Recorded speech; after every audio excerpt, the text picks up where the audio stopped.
Have you ever felt so completely and utterly invisible that someone could reach into your life and steal your past, your present, and your future right before your very eyes? Have you ever been the quiet one, the dependable one, the one who is always there to applaud someone else's victories, while your own heart quietly breaks in the shadows? I have. My name is Alara, and for my entire life, I have been the moon to my sister's sun. Lyra was the dazzling, burning star around whom our entire family orbited. She was brilliant, she was ambitious, she was beautiful, and she never let anyone forget it. I was her confidant, her shadow, her quiet, steady presence. I didn't mind, or at least I told myself I didn't. I loved her. But love can be twisted into a weapon, and admiration can curdle into resentment when it is never, ever returned. Our family home was the stage for Lyra's life, and on this particular evening, the air was thick with anticipation. It was a Sunday dinner, a tradition, but tonight felt different. Lyra had called everyone, her voice dripping with manufactured mystery, promising a life-changing announcement. My husband, Liam, sat beside me, his hand resting on my knee. Our love was my anchor in the often turbulent sea of my family. It was a solid, real thing, built on shared dreams and late-night whispers. But even that foundation had felt a little shaken lately, subtle tremors I couldn't quite name, a distance created by the gravitational pull of my family's drama. I felt a familiar knot of dread tightening in my stomach. It was the feeling I always got before Lyra unveiled her next masterpiece, her next achievement, her next moment in the spotlight. It was the feeling of bracing for impact. Lyra made her entrance, fashionably late, of course. She commanded the room without saying a word, a queen surveying her court. She wore a silk dress the color of champagne, and her smile was wide and blinding. "I'm so glad everyone could make it," she announced, her voice a melody of pure triumph. "Mark and I have some wonderful news." She paused for dramatic effect, her eyes sweeping over our parents, our aunts and uncles, and finally, over me. Then, she raised her left hand, letting it catch the light from the dining room chandelier. A collective gasp filled the room. On her fourth finger, a diamond flashed, impossibly bright, impossibly beautiful, and impossibly, terrifyingly familiar. My breath caught in my throat. The sounds of the room, the oohs and ahs, my mother's delighted cry, all faded into a dull, distant roar. The world narrowed to that single point of light on my sister's hand. It wasn't just a ring. It was my ring. The ring Liam had slipped on my finger on a windswept cliff overlooking the ocean 5 years ago. I knew its every detail, its every secret. The unique, vintage-inspired filigree that cradled the center stone.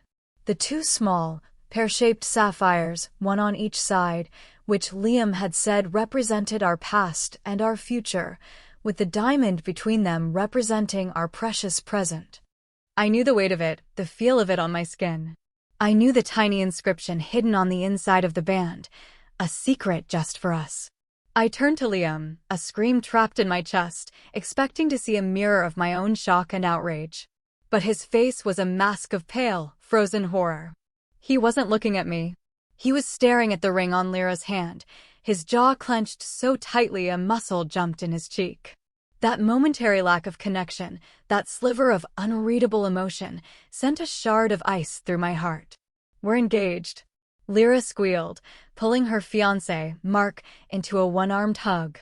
The family erupted. My mother was the first to reach her, grabbing her hand, admiring the ring. "Oh, Lyra, it's exquisite. Mark, you have incredible taste." My father beamed, patting Mark on the back. No one saw me. No one noticed my world tilting on its axis. I was invisible, a ghost at the feast. Lyra, reveling in the attention, then delivered the line that would detonate my entire reality.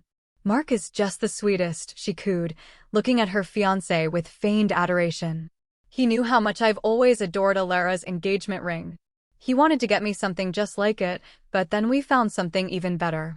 This one has a history. The audacity of it stole the air from my lungs." She wasn't just wearing my ring, she was rewriting its story, claiming its soul as her own. For a long moment, I was paralyzed, trapped in a nightmare woven from silk and diamonds, and the cheerful congratulations of my family.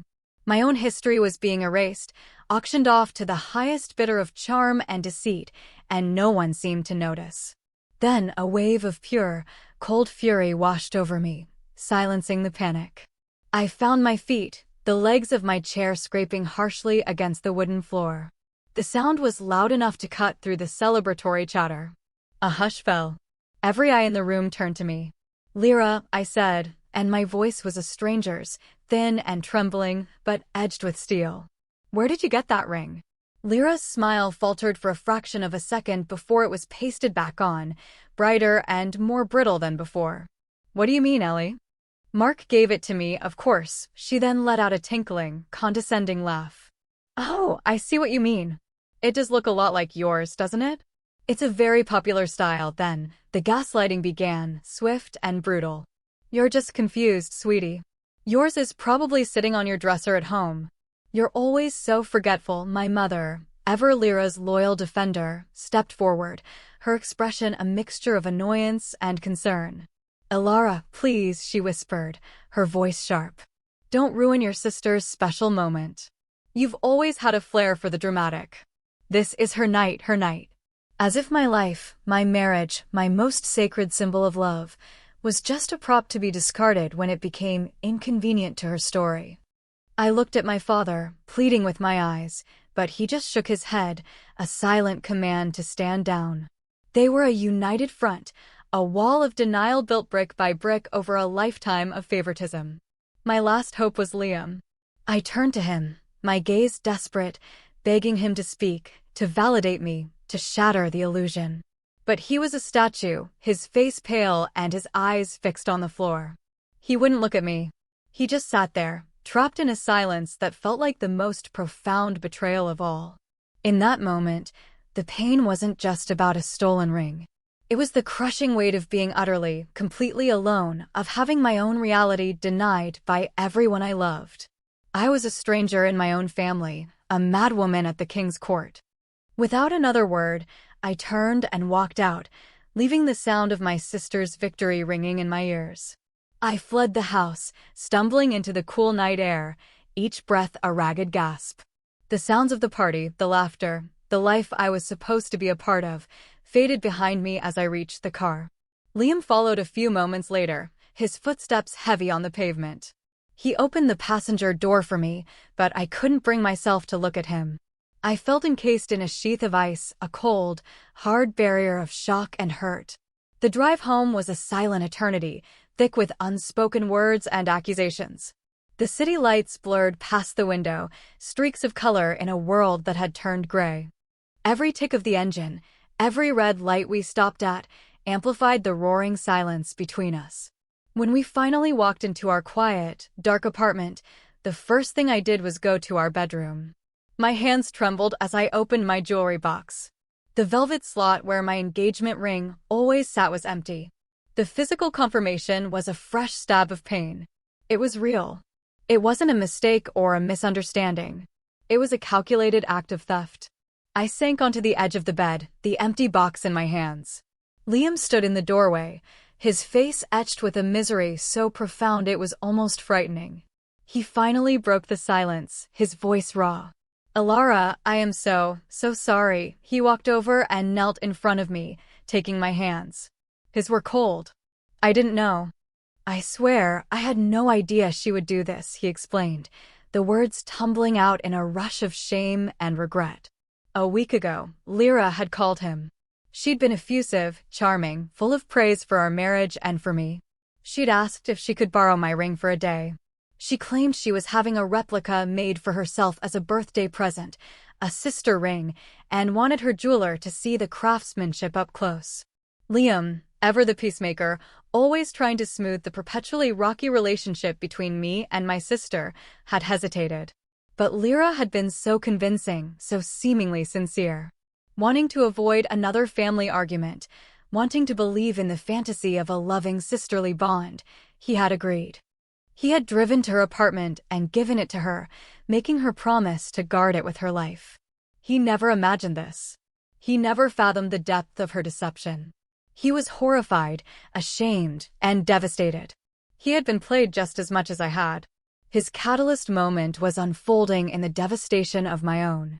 He was waking up from a long sleep, and the reality of my sister's cruelty, a reality I had lived with for years, was finally dawning on him in its full, horrifying glory. My anger at him began to soften, replaced by a shared sense of violation.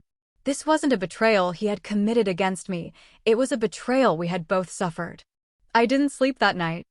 I lay in bed, staring at the ceiling while Liam sat in a chair across the room, watching over me as if I might shatter. My mind was a relentless carousel, spinning through a lifetime of memories. Every time Lyra had borrowed a favorite sweater and returned it stained. Every time she had repeated one of my private thoughts as her own brilliant insight at a family dinner. Every time my parents had laughed and called it Lyra being Lyra, each one was a small cut, a tiny fissure in my sense of self. The ring was not a cut, it was a chasm. It was the final, unbearable culmination of 1,000 smaller thefts. It was the theft of my narrative, the theft of my joy. For years, I had absorbed the blows, stayed quiet, kept the peace. I had played the role assigned to me, the supportive sister, the gentle one, the moon. But a moon has a dark side, a face it never shows. And in the silent, suffocating darkness of that night, a new, cold resolve began to crystallize within me. My quiet strength, my overlooked virtue, was not meekness. It was patience. It was observation. It was an intelligence that worked not with loud declarations, but with meticulous, deliberate action. I realized why my confrontation at the dinner party had failed so spectacularly. In that arena, with that audience, Lyra would always win. She controlled the story. She was the star. A public accusation with no proof just made me look like the jealous, unstable sister she and my mother had always painted me to be. I needed a different stage. I needed a different kind of performance. And then it came to me. Lyra, in her arrogance, had handed me the perfect weapon, her own engagement party. She was planning a lavish affair in 2 weeks at a chic downtown venue. It would be a much larger crowd, not just our enabling family, but all of her friends, her colleagues, and most importantly, Mark's wealthy and respected parents. This would be the stage. I wouldn't just expose her lie. I would do it in a way that left no room for doubt, no possibility of her twisting the narrative. I would not reclaim my ring with anger and accusations. I would reclaim it with undeniable, irrefutable truth. I sat up, the first glimmers of dawn painting the sky outside our window. "Liam," I said, my voice steady. He looked up, his eyes weary. I laid out the beginning of my plan. I saw fear in his eyes, fear of more conflict, more pain. But then he looked at me, truly looked at me, and saw not the broken woman from last night, but someone new. Someone with steel in her spine. He realized this was about far more than a piece of jewelry. This was about my soul. "Okay," he said, his voice firm. "I'm with you. What do we do first?" The next 2 weeks were a blur of clandestine activity, a quiet, humming conspiracy between two people rebuilding their world.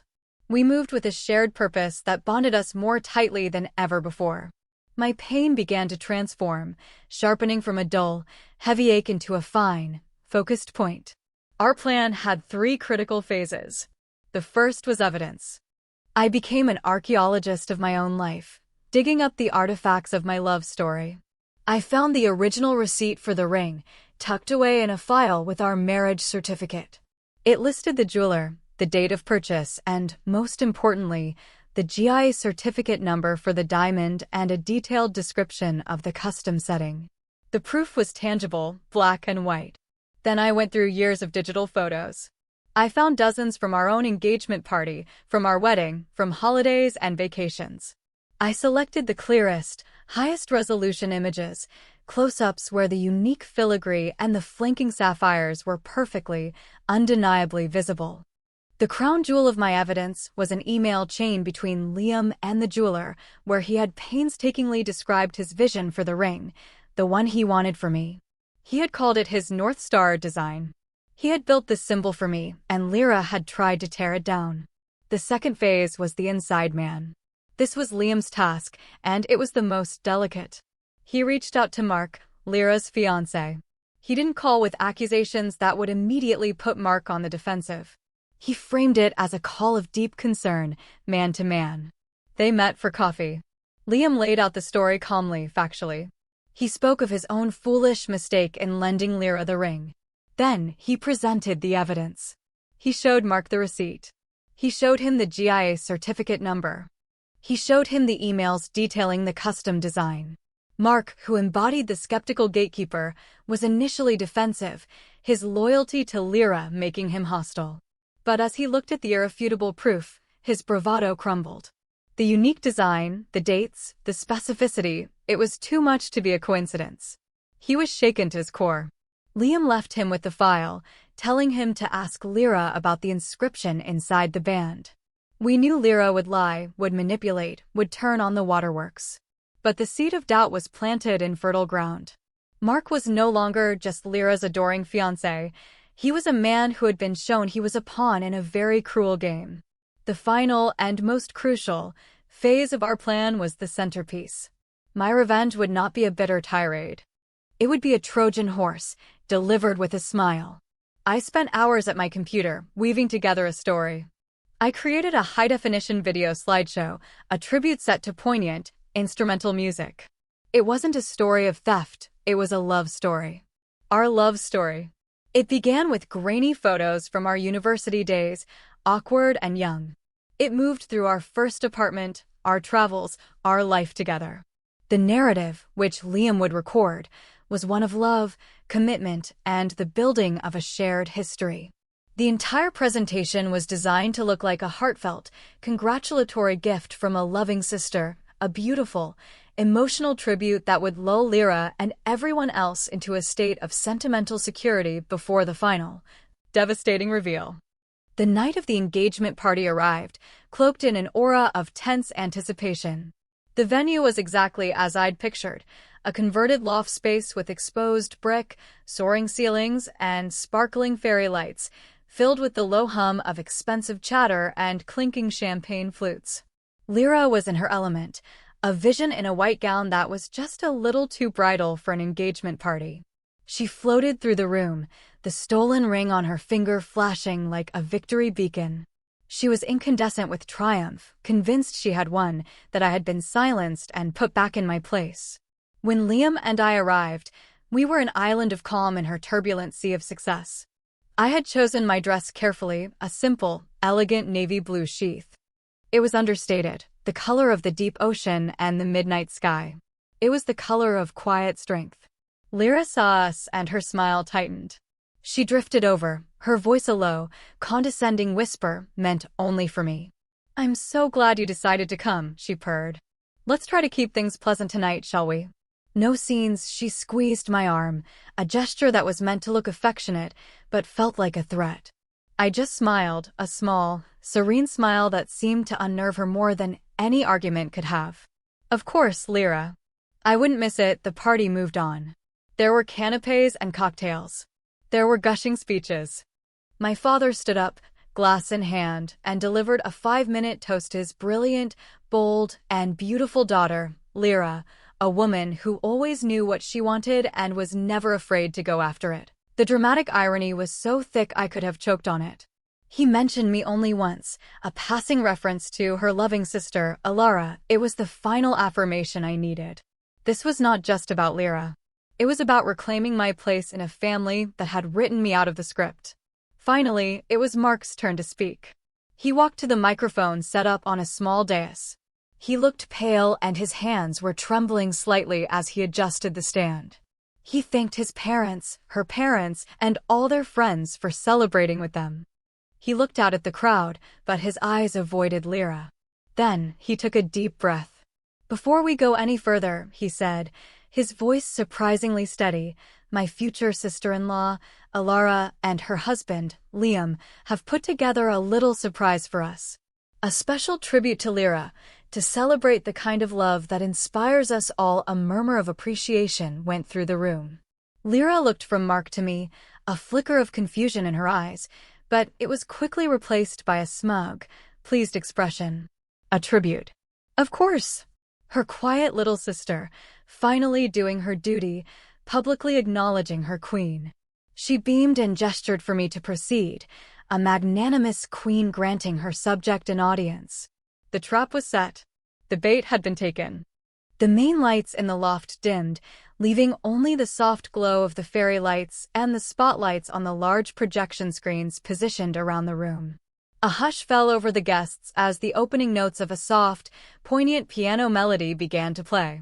The first image faded onto the screens, a slightly blurry, candid photo of Liam and me, years ago, laughing on a park bench. We were so young. The video began, a carefully curated journey through our life together. There were photos of us moving into our first tiny apartment, covered in paint and exhaustion.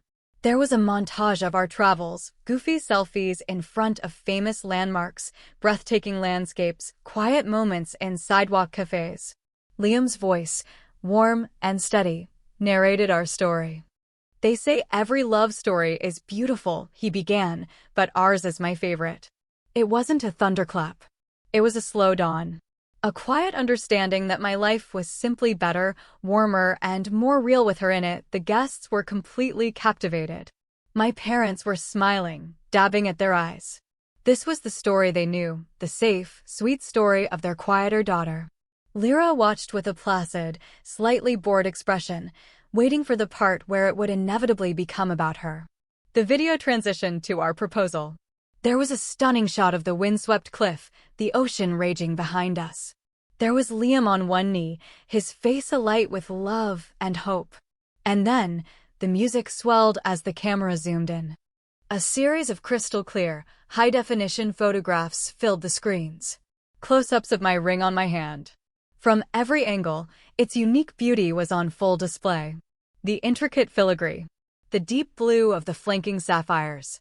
Liam's narration continued, his voice resonating with emotion. I wanted to give her more than just a ring. I wanted to give her a symbol. Something as unique and as timeless as she is. I worked with the jeweler for months to get it right on screen. A digital graphic highlighted the two pear-shaped sapphires.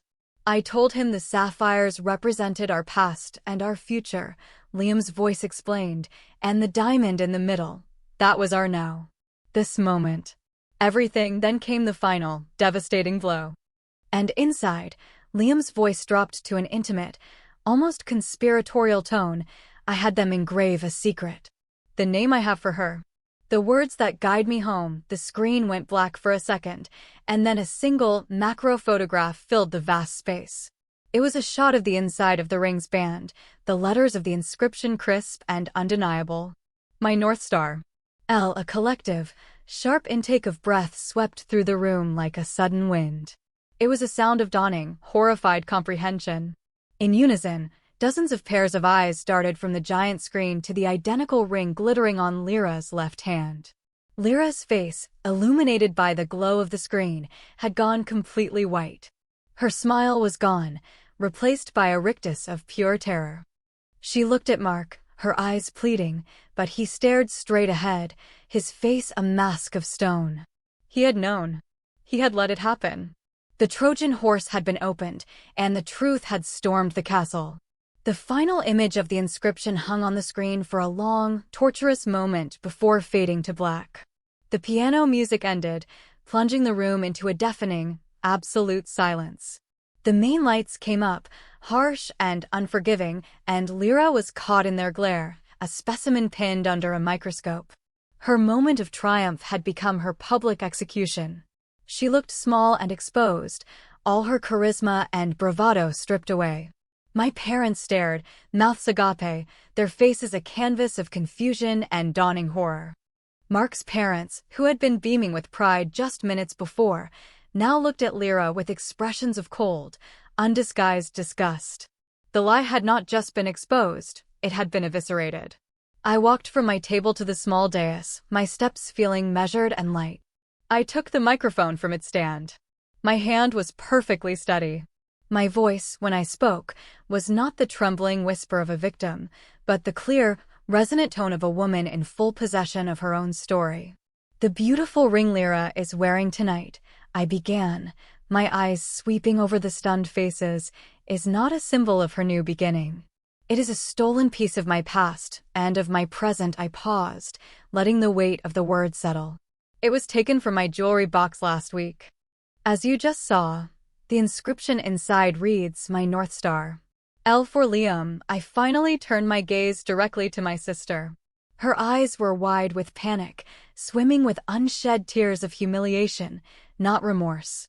You didn't just steal a piece of gold and carbon, Lyra. You tried to steal my history.